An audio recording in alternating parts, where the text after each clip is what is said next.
What's up, guys? Welcome to Coast to Coast. I'm joined by my co-host here, Mateo Mayorga from Five Reasons Sports. Excited to do this with you, man. What's up? It's good to finally be here, finally get a crack at talking about the off season and what's going on. How are you doing? Good, man. Let's dig right into that, dude. There's obviously a lot of noise this offseason. A lot of things that have happened. Free agency has really come and gone. There's still some key restricted free agents out there, like PJ Tucker, I believe. Not PJ Tucker, PJ Washington from the Hornets. We got some decent names out there still, but yeah, man. Obviously, there's a lot. Obviously, we have the Dame things coming out. Just it's crazy. So let's start with this free agency, man. What was a move that you liked the most? We'll talk down the line of all really the key things that happened. What's like one move right off the bat you said, man, that's a good signing for that team? Well, it wasn't really a signing. It's like an agreed upon trade. It's the Obi Toppin going to the Indiana Mm-hmm. Pacers, a couple of second round picks and a trade exception. He is one of my early candidates for most improved player next year. It goes to show you one of like the draft failures of the New York Knicks. And I don't want to be too hard on them when they picked him. I don't think they were expecting to keep Julius Randle for so much time. He just ended up balling out for a couple seasons after that. But Obi Toppin is a guy who I think is very athletic, has a streaky 3-point shot, but I think can do some things. And playing in a lineup with Therese Halliburton, I think they're going to feature him a lot more as a starter. Like Yeah. he's definitely going to average more than 15 minutes a game. He's going to be someone they use a lot in pick and roll. And he really could be someone that just shines a lot, just playing double the minutes on a new team. Yeah, as you said, look, he went to the Pacers for 2 second-round picks. Knicks literally just gave him away. And I have some Knicks fans in my life saying, "Oh, watch now he's going to ball out in the Pacers." But the reality is, there wasn't enough minutes for him to play. Thibodeau kind of messed that one up, but he had his rotation, and once he set in, it's Tibbs. He's pretty stubborn about it. But for Obi Toppin, this is a great opportunity for him. As you said, he can shoot the three ball. He's gotten better. I just don't think he had a real opportunity with the Knicks. I think he's going to get a real opportunity here. He might even play at the five a little bit at times. We saw that with the Knicks, where he just plays the best at that position when he has the opportunity. He can mismatch at times. He can shoot the ball. I mean, he's really a great little. Like I said, Pacers got him for nothing. 2 second-round picks in the future is virtually. Let's hope you get lucky and see what happens. But for the Pacers, we also have to talk about Denver Nuggets. Look, you live in Denver. Let's talk about Bruce Brown going to the Pacers. He definitely cashed in on that championship. 2 years, 45 million. He definitely had a big payday. What's the reaction like in Denver? And more importantly, what do you think of that signing for the Pacers? Well, Brucey B is certainly going to be missed around here.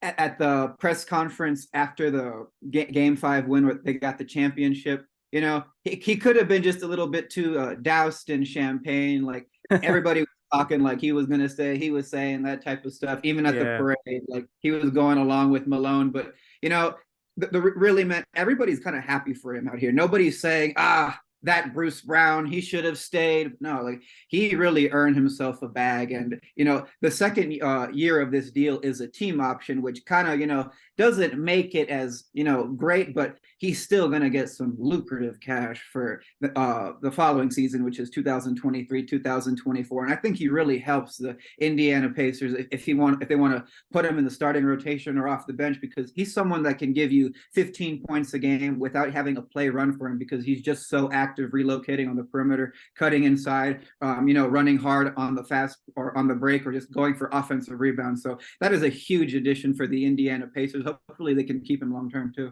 Yeah, well said. And listen, for all the Nuggets fans or people that don't really follow the NBA as much, for the casuals out there, the Denver Nuggets are kind of torn and tied up because they could only give them, I believe, 8 million because of the way their cap is. So honestly, they really couldn't match anything that Bruce Brown got. So it's kind of a tough loss. But look, we saw Christian Brown take an emergence defensively in the Nuggets in the finals. He had some at one point, he had like game five, he had a 15-point game, a couple steals. Defensively, he's great. I think the Nuggets are going to lean high on him next season.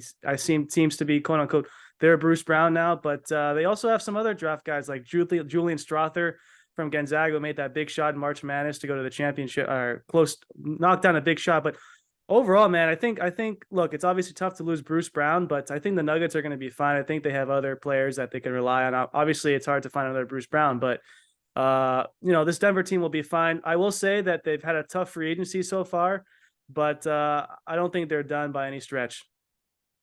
One of the big players you just mentioned is Christian Brown, because this year, what I noticed towards like the middle going to the end, they were kind of grooming him to, in case of emergency, replace Bruce Brown. They kind of have similar play styles. And, Christian is someone who goes all out defensively, can guard at least three positions, is also someone Yeah. who score without plays running for him. He's maybe a streaky 3-point shooter, but he's going to improve at that. But he's, super athletic. And I think that catches a lot of people by surprise, because Christian Brown this year caught a few bodies, just going towards the rim and slamming some dunks. So he's definitely a very promising player for the Denver Nuggets. And they have him signed up long-term, along with guys like Jamal Murray, Porter, Nikola Jokic, Aaron Gordon, Kentavious Caldwell-Pope will be here for some time too. So the Denver Nuggets are still in a good position.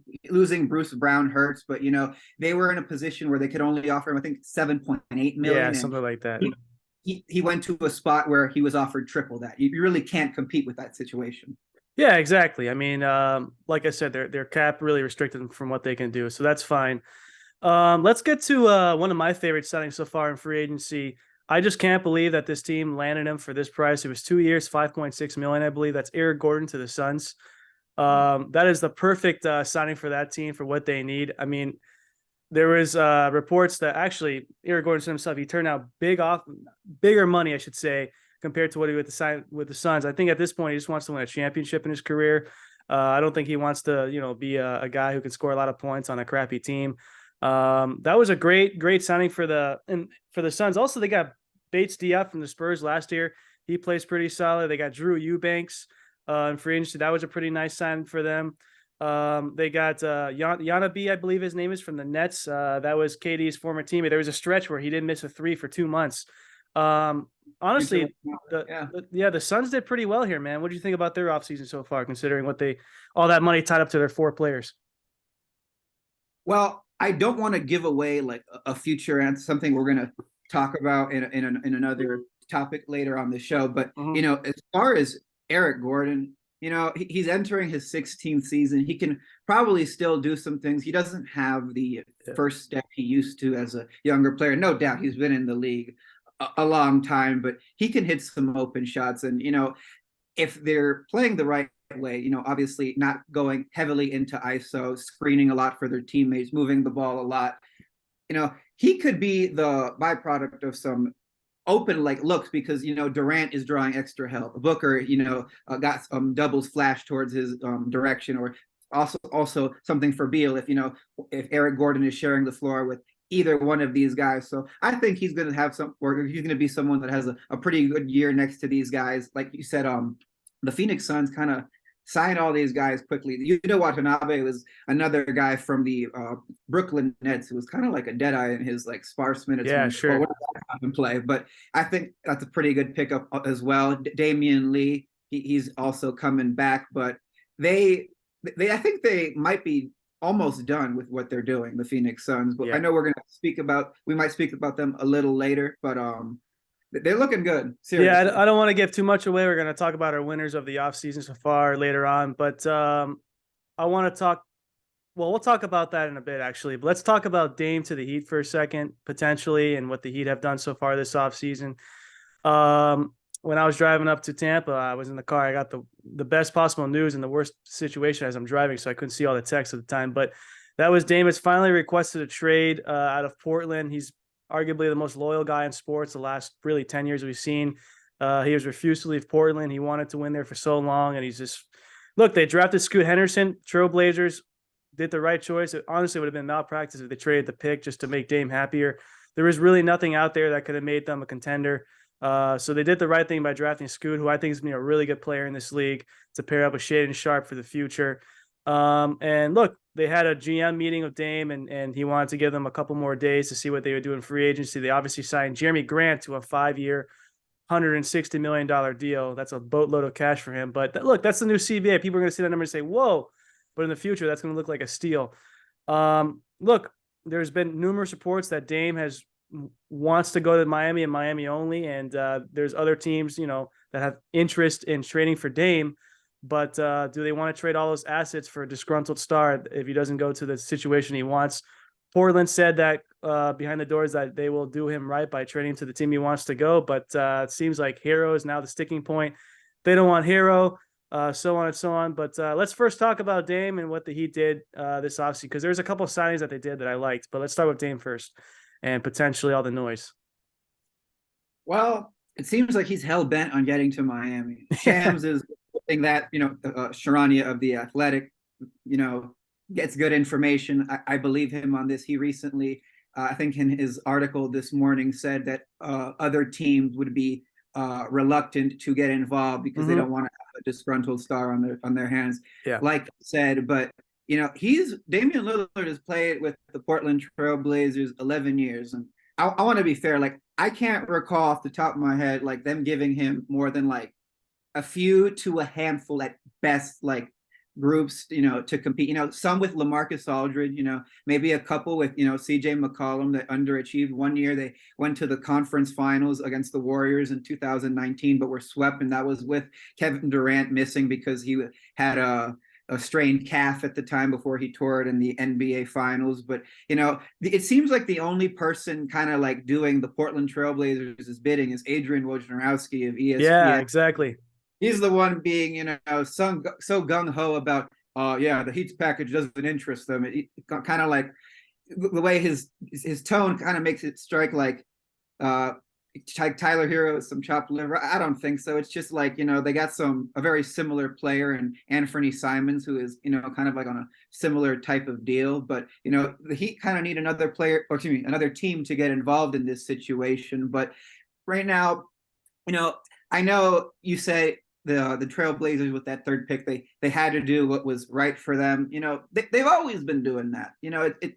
Dame right now is doing what's right for him, and he doesn't want to. It seems like he doesn't want to retire ringless, and it's just my personal opinion. All of this like talk about him not caring a lot about what people say. It may not be so true, because getting to Miami means just one thing: you want to win. That is the Eastern Conference champion. It's not like he's saying, Philadelphia, and it's like a lot of media people are trying to push that. And, to tell you the truth, I don't even think they'd be that good, because Embiid breaks down every year. It's very clear what he wants.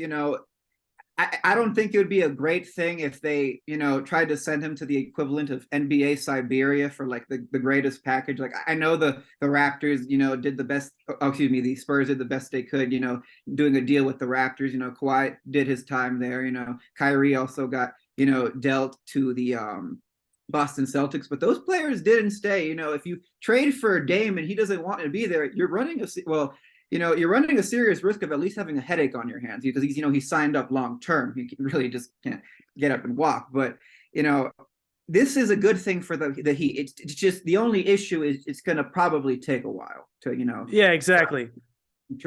Materialize. Excuse me. And for any fan that's going to get a superstar player potentially on their team, they want it done within the next day. It's just not realistic.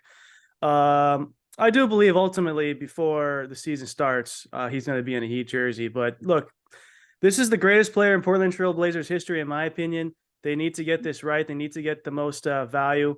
And look, Tyler Hero and a couple first. Let's be real. For all the other deals that we've seen for KD and other big stars, obviously Donovan Mitchell last season. Hell, even Gobert.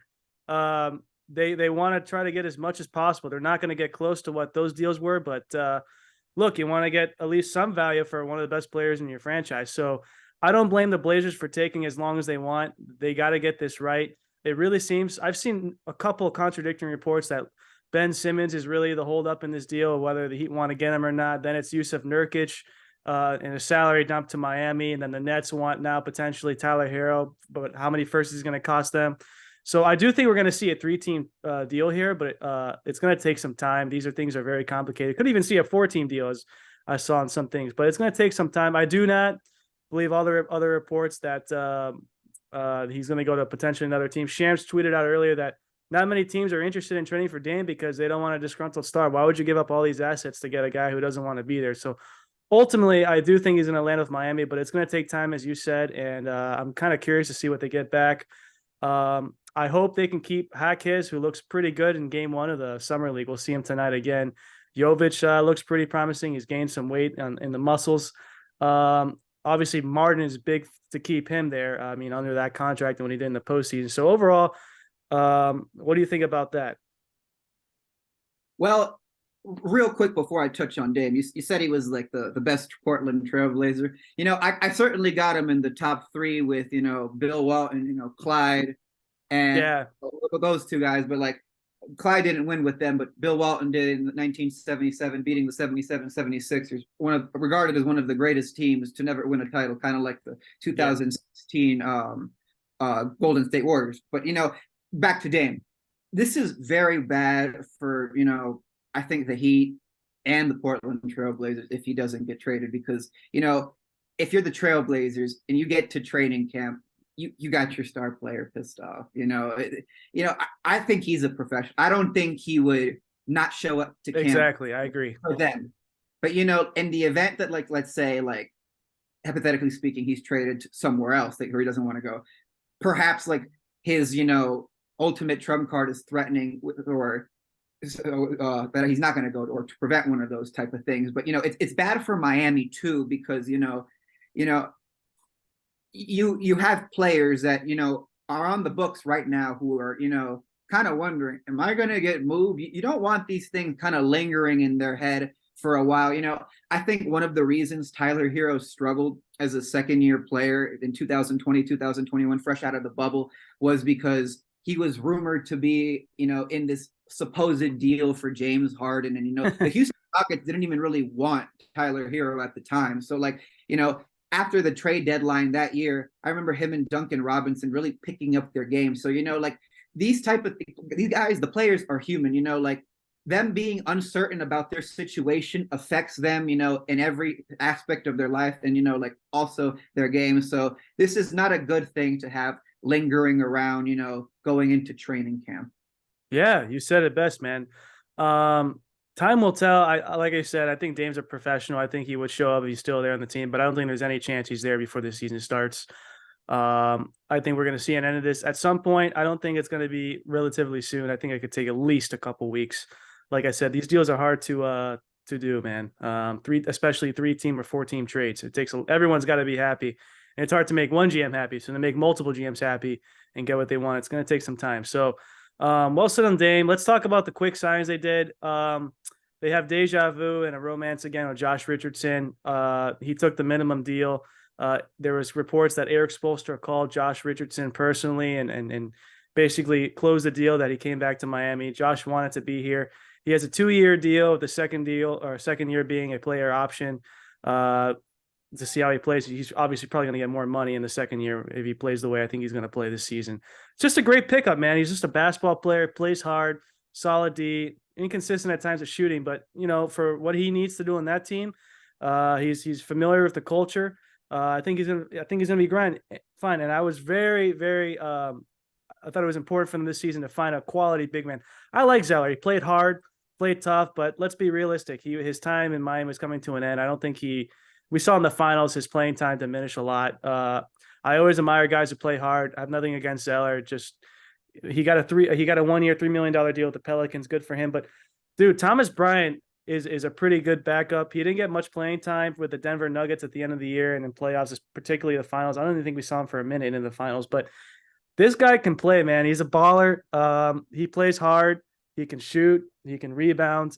Defensively at times, he's pretty good. He needs to be better on the pick and roll. But overall, I like the two signings they did with the money they had. Obviously, they couldn't re-sign Gabe and they couldn't re-sign Strus partly because of the cap and partly because of the Damian Lillard sweepstakes here. But what do you think about those two signings for the Heat?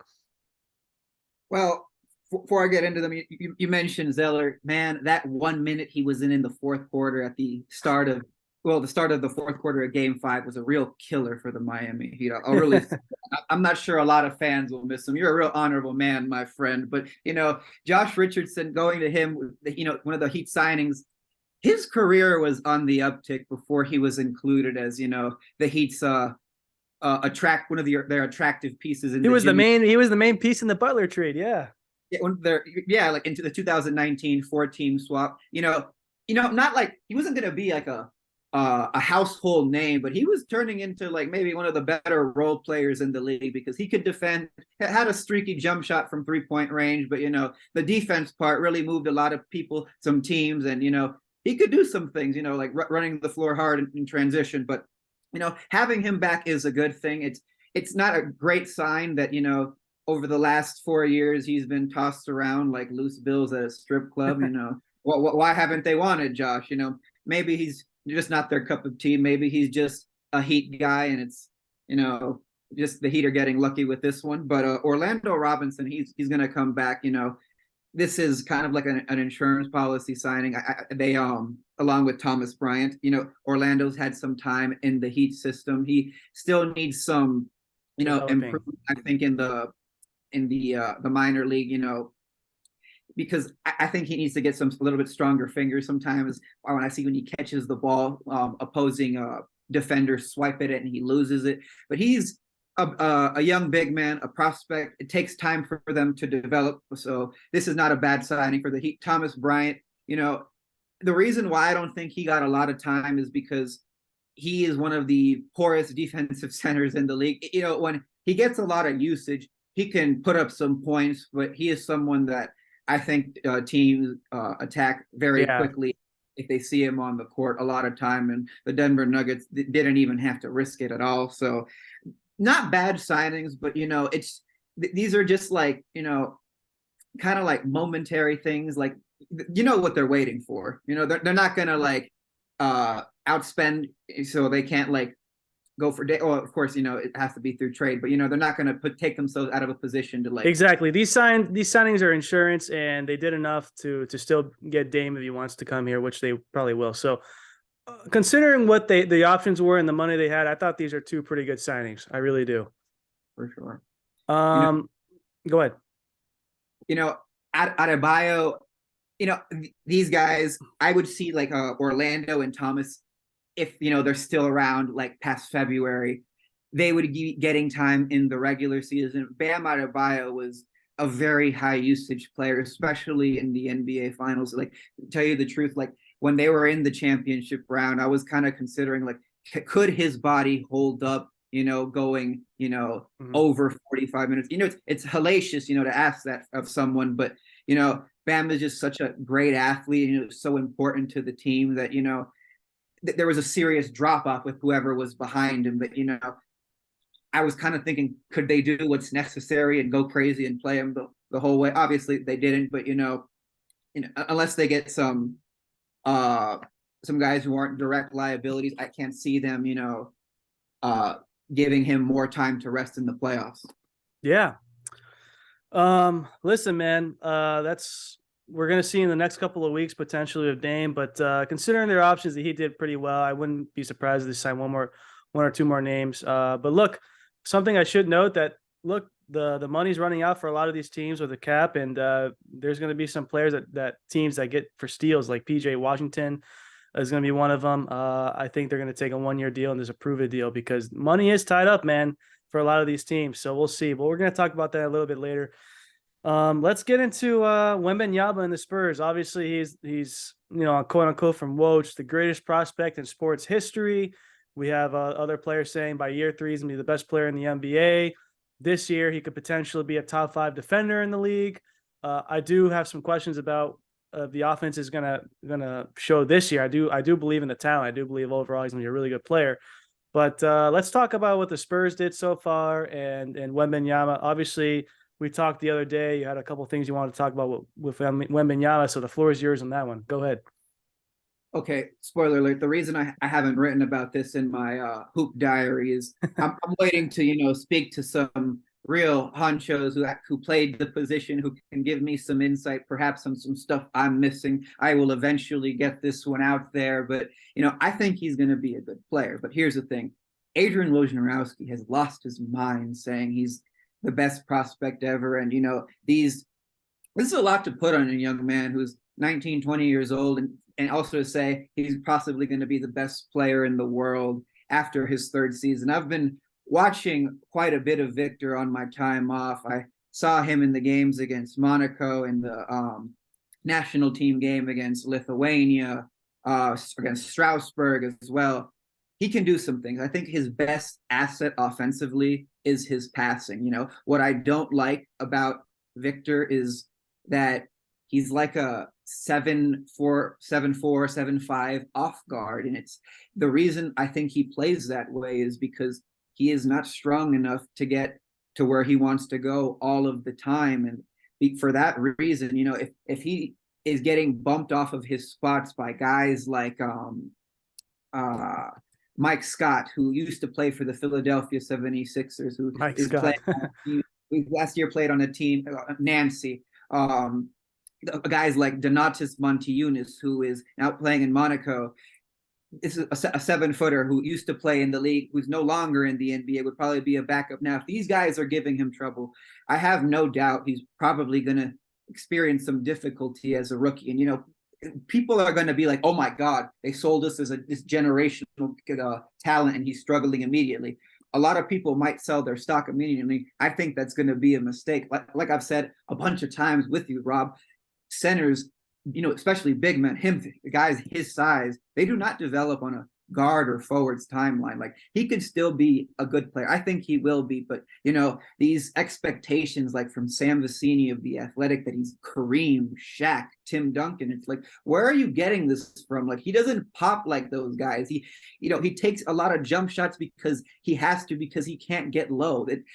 Those guys, Kareem he was Lou Alcindor at the time at UCLA. He was one of the most dominant high school and college players ever, or might be the most ever. Shaquille O'Neal, when he came into the league, like Kareem and, you know, like Tim Duncan, these were guys who were, you know, 22, 23 years old. They were considerably much bigger and, you know, they had so much more mental development than Victor Wembanyama. I listened to his interview with JJ Redick. He sounds like a very bright young man and someone much wiser than his years. But man, like it is not fair the position the media has put him in because, you know, he's really a kid who didn't do anything but his job and everybody started following him around because he's good at it. Yeah. You made some great points, man. Look, with Wembanyama, I believe the hype. I believe he's going to be an extraordinary player. I believe this is a once in a generational talent. I mean, look at him. He's 7'4", can do a lot of things. I mean, defensively is what I'm excited to see most. With the shot blocking, he can really cover a long radius, man. It's insane. The shooting, people don't. A lot of casual fans don't realize like he's not a 45 to 50%, 35% 3-point shooter. I mean, the guy really struggled from three. He's got great form. I do believe Popovich and that team is going to coach him up to be a respectable shooter year one. And ultimately his jump shot's really going to dictate how great he can be, because if he gets a jump shot, man, it's over. But look, I think we have to be patient when Wemby year one. I think there's going to be some struggles at times on offense. Defensively, I don't question it at all. I do believe that he's going to be great. Like you said, there's guys in overseas that are backing him down. That is going to be a little bit of concern. But as far as, you know, guarding the perimeter, challenging shots, I have no question about that. I mean, he's going to be from day one, very, very impactful in that. But you're right, man. You make some great points. He made a comment or a quote the other day, a couple of weeks ago, I should say, that he's not looking to build, be built, but he's looking to add muscle. I believe it was. I forgot what the quote was, but it was pretty funny. But he kind of outsmarted some people. But look, maybe you know what it is. But overall, look, I believe in Wemby. I think it's going to take some time. I think there's going to be some spurts where some rough patches where offensively he's going to have a hard time to get it going. But defensively, I don't really question it. I do believe that he's going to, at some point, get enough muscle to hold up with these guys. I'm not saying he's going to be, you know, Shaq down low, you know, blocking everything left and right. But defensively, I'm excited to see him. But I'm really more concerned about offensively and how he's gonna do from season year one. But and you're right. I've seen a lot of his games. Passing's off the charts. He's really well at doing that. So off what I said, man, what do you think about that? Well, defensively, where I think he is going to shine is, you know, in drop coverages, you know, really exclusively. I think that's where you got to play him right now because truthfully, I don't see him move fast enough on the or at the outside, like the perimeter, to bother, the quick ball handlers in the league, to handle, switching on to smaller players at the next level. I think guys are going to blow past him, and he's going to have trouble, staying on the floor if they're hunting him down and bringing him outside. On the offensive end, what I don't like is that he took, what was it, like five 3-pointers a game last year, and playing for the Metropolitans 92 club. He was making like 28% of them, and that I think if I'm correct, it's about a foot or two, like, closer than the NBA's 3-point arc. But again, I say that he's taking those because he's not strong enough to get where he wants to go. And again, he needs to get stronger. I'm drawing a blank on the direct quote. I think he said something about, getting stronger, but that is going to take some serious time because he is 7'5". And but shifting real quick back to the defensive end, it's just, it's hard for me to see his foot speed going back, backpedaling, improving going forward. Just I can't recall too many people in NBA history getting faster at backpedaling. Going forward, yeah, I think you can get a little quicker if your legs get a little bigger, specifically in the hamstrings, because that's where your explosion comes from. That's what some athletes, at least at the collegiate level, have told me. But defensively, I think he's going to have some trouble guarding the outside immediately. I don't know if he's going to be a top 3 or 5 rookie, man, seriously, but eventually people will see, the hard work he's put in. Eventually, I think he's going to be a good player, but immediately, I think people are going to be disappointed. Yeah, I will say this. I mean, he is like the landslide favorite to be rookie of the year. And I'm telling you right now, you might want to hedge your bet somewhere else for simple. People don't realize this, but you need to play 65 games to win rookie of the year. And I don't think he's gonna play remotely. I think he might play 50 games next season. I think that would be a pretty big win for the Spurs. I don't think he's going to play that many games next season. So that's number one. Number two, there's some serious value in rookie of the year, man. We'll talk about that later in future pods, but that's a little inside information for you there. But I agree. I don't know if I'm willing to go outside top 3 to 5 rookie, but I do believe that he probably won't win rookie of the year. Go ahead.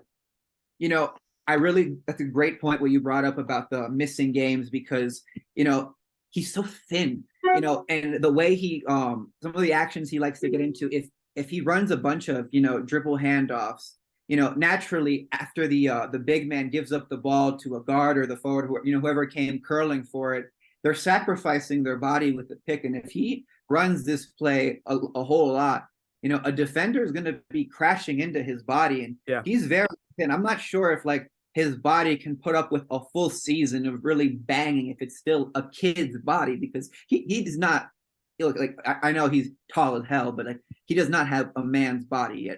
Eventually it will get there. But, I'm glad you brought up rookie of the year, because I think Brandon Miller has some of the best value. And truthfully, the Heat's rookie, Jaime Jaquez, I think has some of the best value too. Yes. At 10,000 at FanDuel. And I'll tell you why, because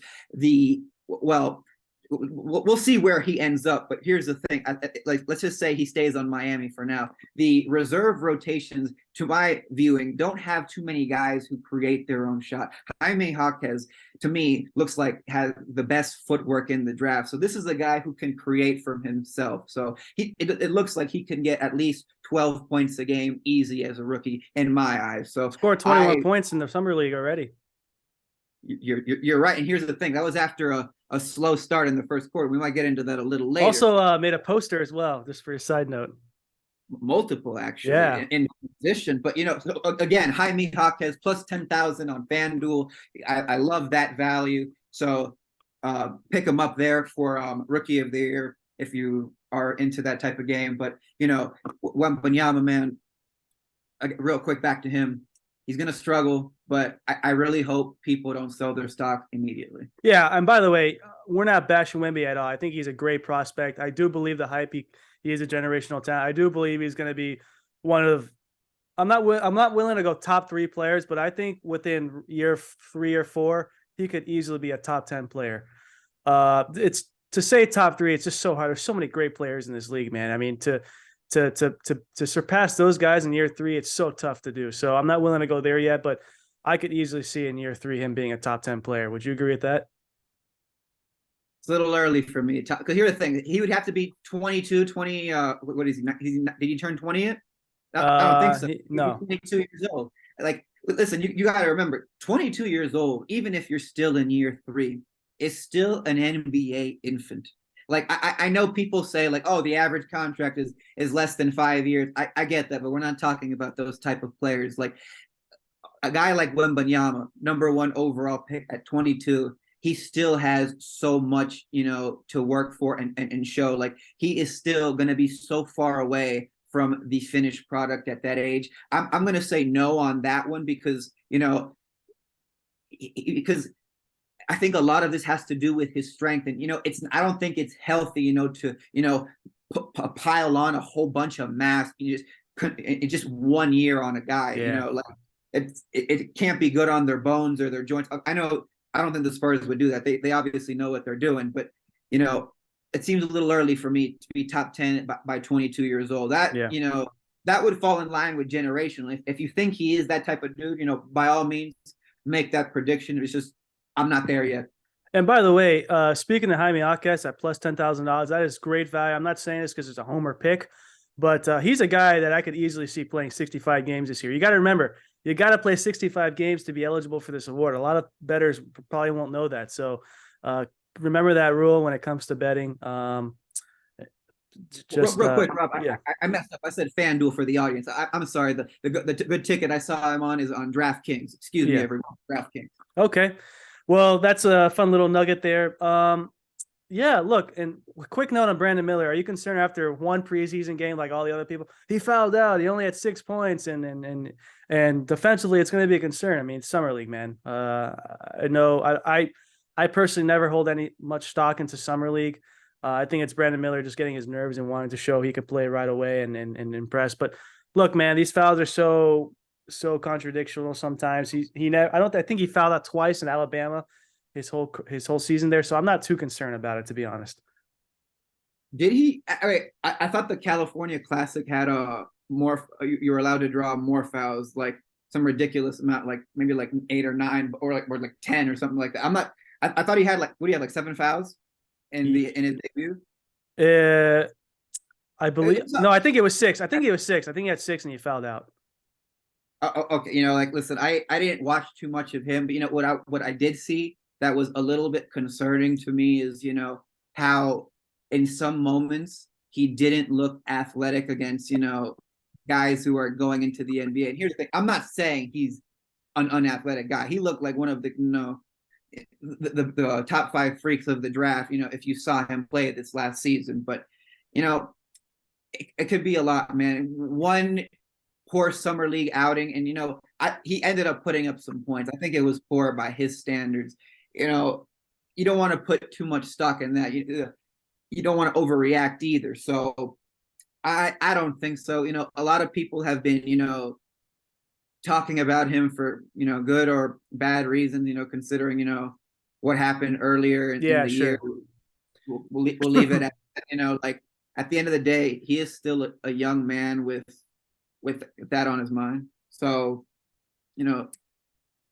like I think he's going to be fine. Yeah, but same. Listen, being a pro at this age is very tough. It's hard, man. You're used to being the guy your whole life to, maybe being the second, third, even fourth option on another team. So it's hard to transition that way, but I'm not concerned. Like I said, it's one game of summer league. Let's at least see the whole season out there before we start to make a little bit of judgments. And the summer league is completely different from the regular season. So I'm not concerned at all. Let's talk about, before we wrap this up, some of our winners from the NBA offseason so far and free agency and vice versa. I'll give you the floor first. Who's your team you liked and what they did? Well, can there be any bigger winner than the Phoenix Suns, my man? Listen, like when they got Bradley Beal, they were trading away an expired asset and Chris Paul, a guy in Landry Shamet, who I don't think is a good player, a bunch of sloppy seconds.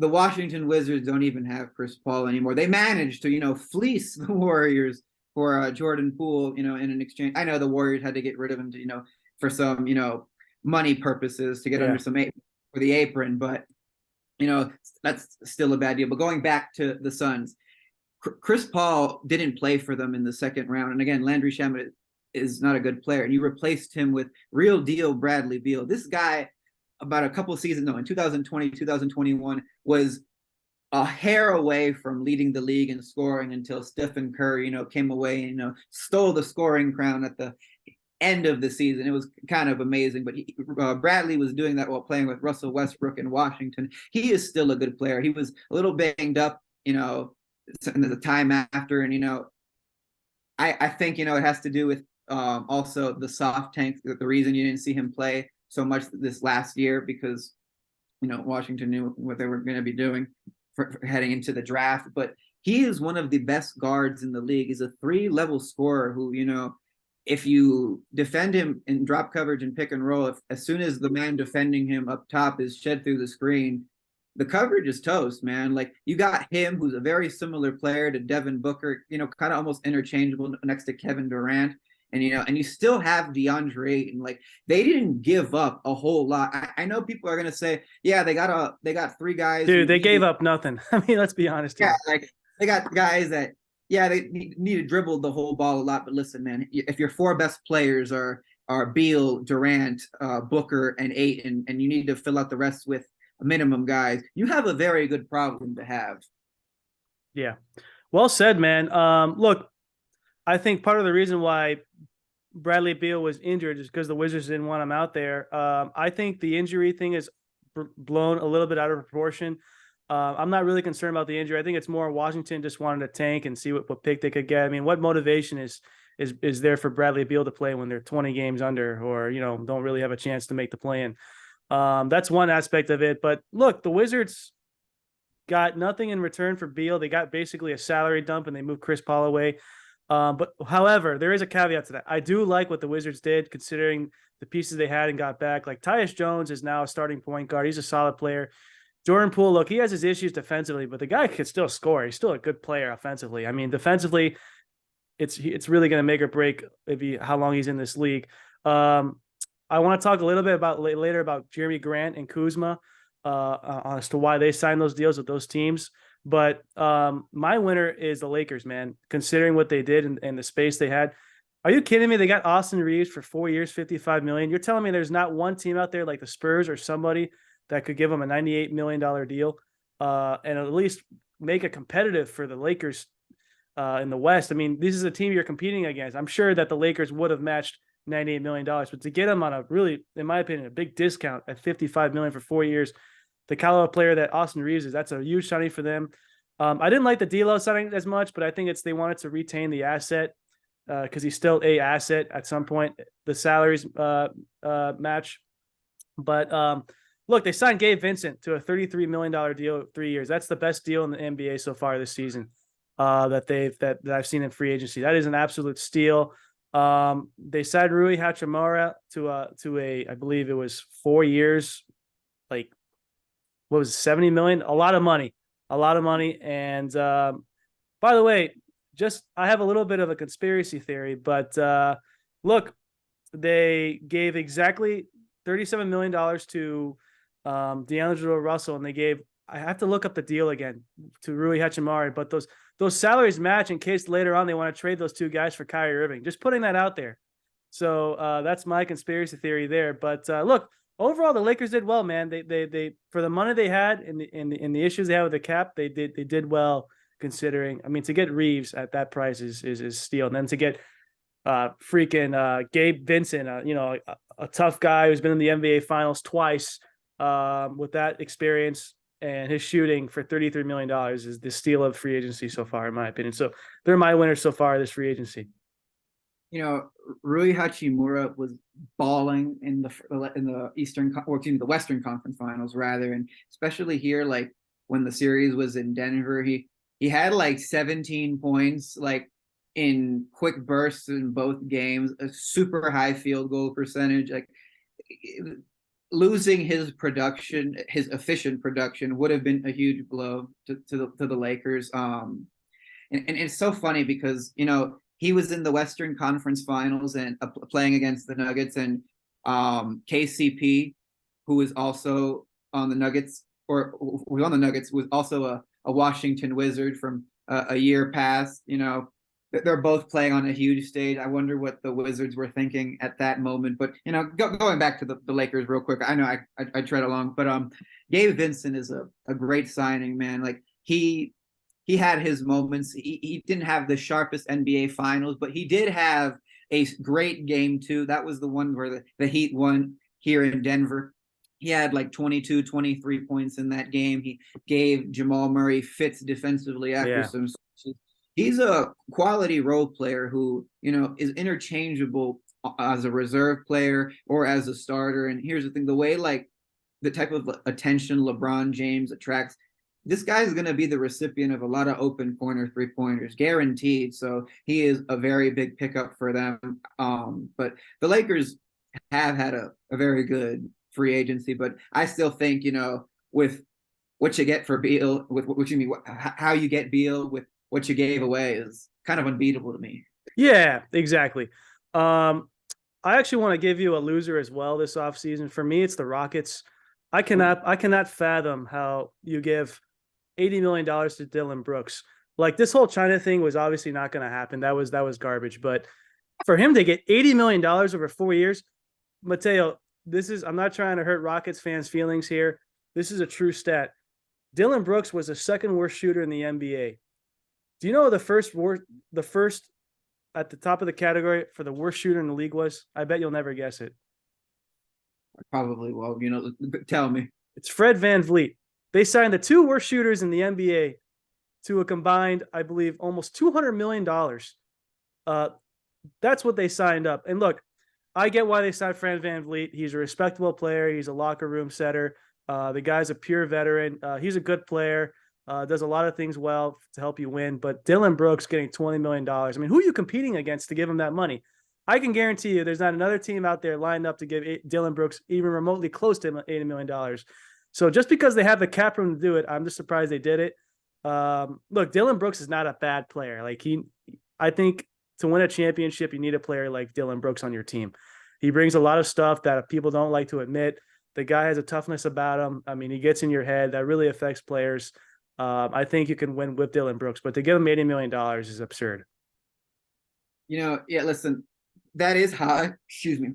But, teams are required by the CBA to spend at least like 80, 75%. I think it was 80%, something like that. Their cap space yearly. So like naturally some dudes are going to get overpaid. He could count his lucky stars and, he owes his agent Thanksgiving dinner for that one. But, listen, I don't hate the Fred VanVleet signing. Listen, he's a guy who worked hard for everything he has, undrafted, a champion, balled out in the NBA finals, by the way, too, after his child was born also. But he's a great locker room guy, someone who I think is going to establish some order in Houston because the young players have some talent.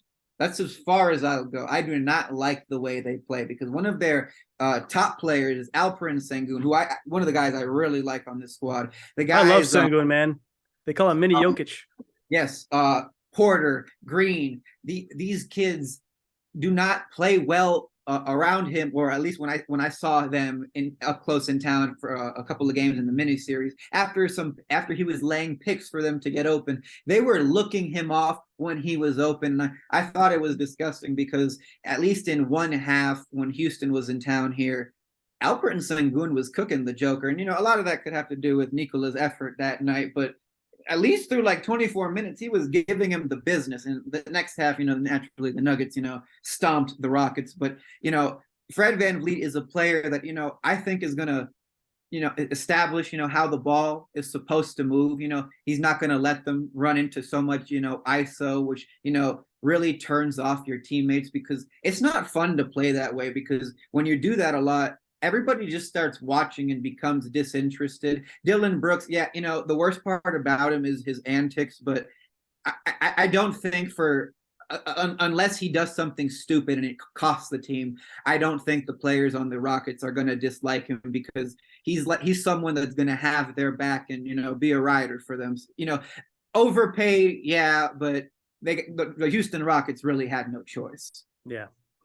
Well said, man. Do you have any other loser for this offseason?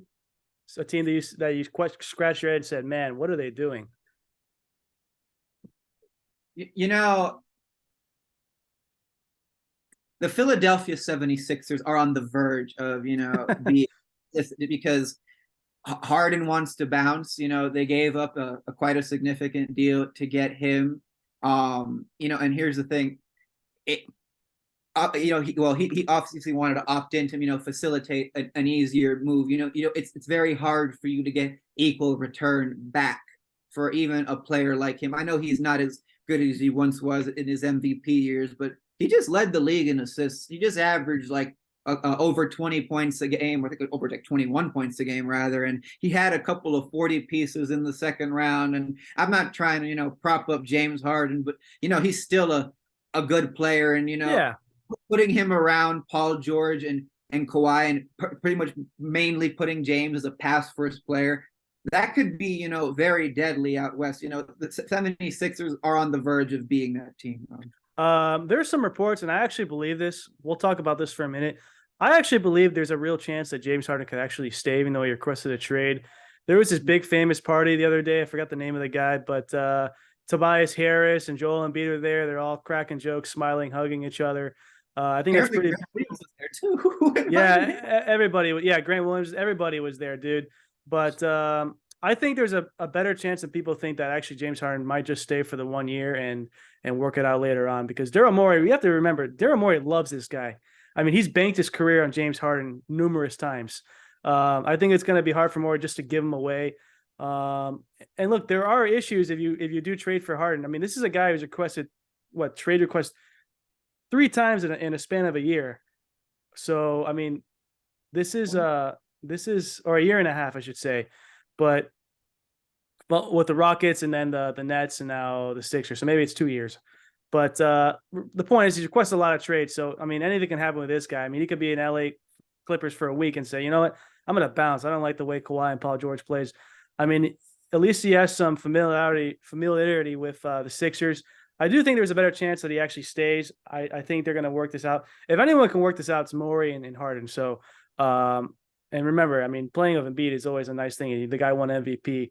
And he, as you said, he led the league in assists. It's kind of hard to go to another team and lead the league in assists and play the way he's still able to play the way he wanted, but while Embiid was getting his. So I don't think Maxey's is ready to be the second star yet. I think he needs 1 more year to really have that title on that team. But yeah, what do you think about that, real quick?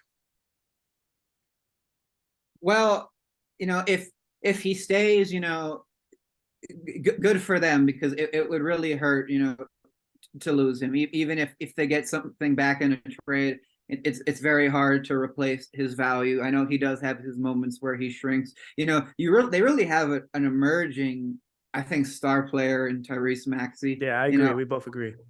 I really love his style, because what I mostly like about him is, his speed. I love to see him, boat race opponents down the floor for a quick layup or a dunk, and or just break someone down on the perimeter and slice inside the lane. He's a very exciting player to watch. And listen, James Harden may not, or excuse me, he may have or maybe a questionable character, off the court. His play style may not suit everyone, but there are some things he could teach Tyrese Maxey. Like, listen, like James Harden, not a perfect, dude or player, but I feel like it'll surprise a lot of people if they look up his, individual numbers. Like, he's third all time and made 3-pointers. He's like one of the great scorers of the last generation. While he still has game, he could be at least a useful, teacher to, one of the up and comers like Tyrese Maxey, showing him some moves of, how to be elusive, how to draw fouls near the rim. Like James Harden was once the guy who routinely led the league in like free throw attempts. So like losing him hurts for all, losing him would hurt for all those reasons. Keeping him, would just helps them, of course. Yeah.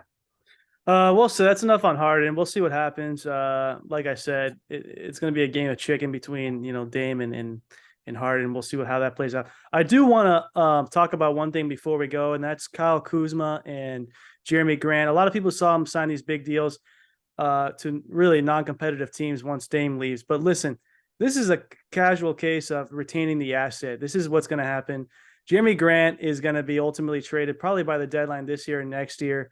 They get some value for him. They get 2 salary dumps and a first round pick in the future, and they retain the first round pick and they get 2 salary. It's all about retaining the asset, man. You don't want to lose him for nothing. It's kind of what the Wizards did with Kuzma. I think ultimately he's going to get traded. They just want to get some compensation back.